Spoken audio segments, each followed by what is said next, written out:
Before I start this video, I'd like to quickly talk about something called Luddism. This will make sense later.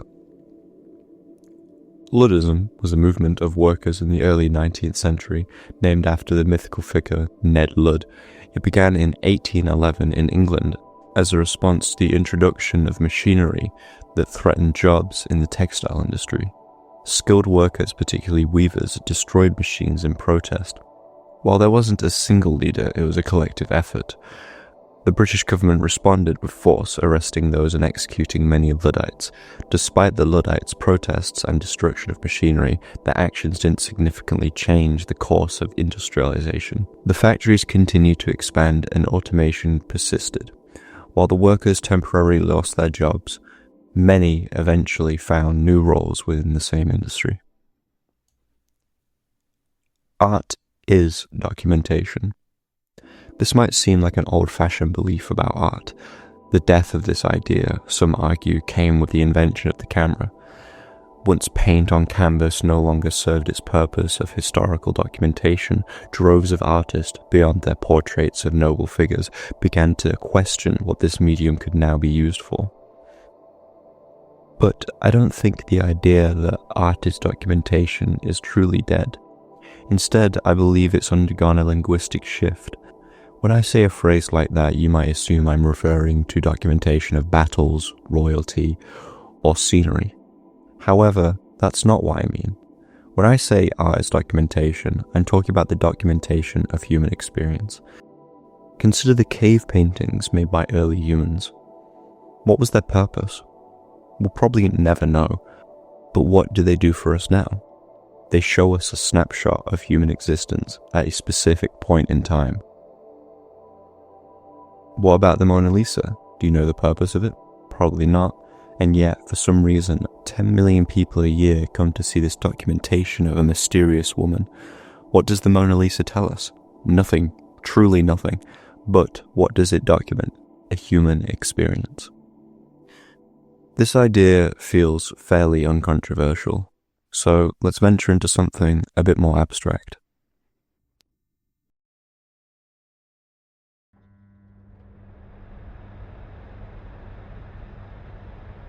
This is an electric fan.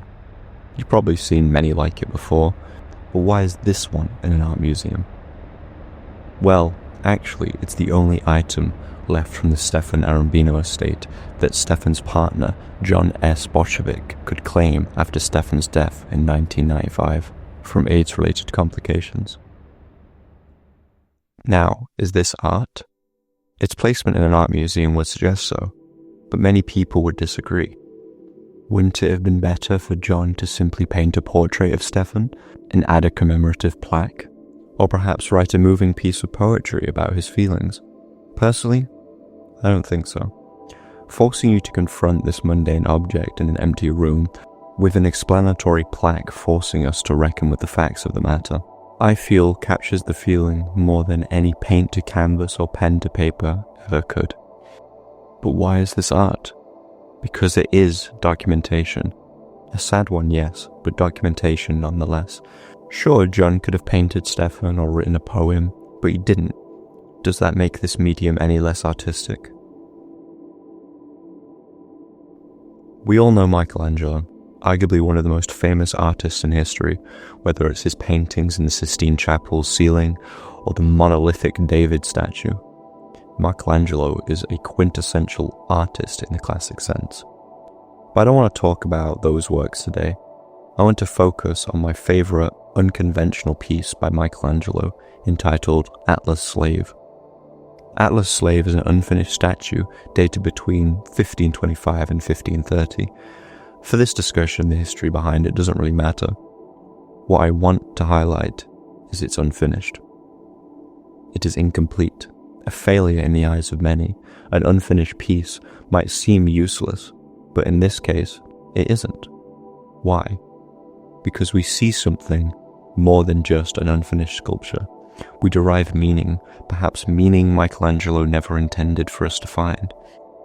When I look at this piece, I don't see an incomplete statue. I see a man breaking free from the earth, forever pushing through clay and mud. Michelangelo wanted us to see something different, But he's been dead for almost 500 years. All we have to go on is the creation itself. Do I know the purpose behind creating it? No.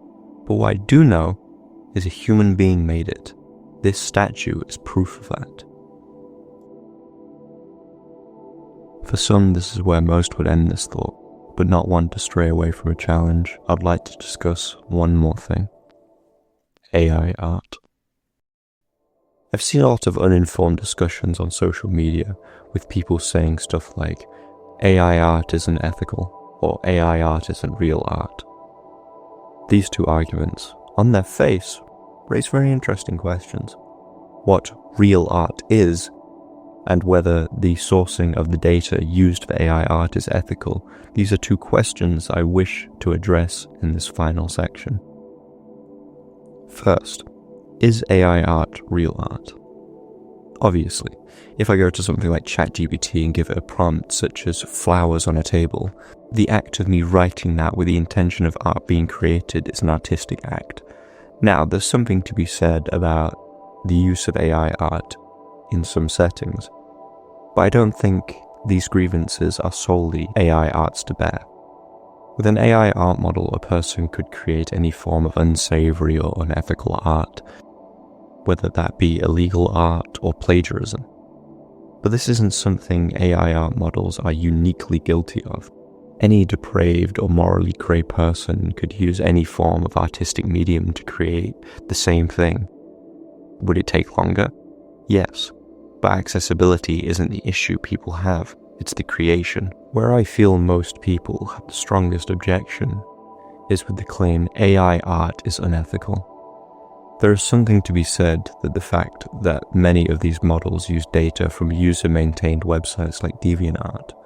But let me ask you this, are diamonds unethical? The obvious answer is no, it's just a rock that looks pretty that you can extract from the ground. But does that mean blood diamonds are ethical too? No, obviously not. The issue with blood diamonds isn't the diamonds itself, it's the means in which those diamonds are sourced. The same goes for sourcing data for AI art models. There's a plethora of public domain art out there that these art models could, and I'm sure were, sourced from. But the use of artist work without their consent is what's wrong.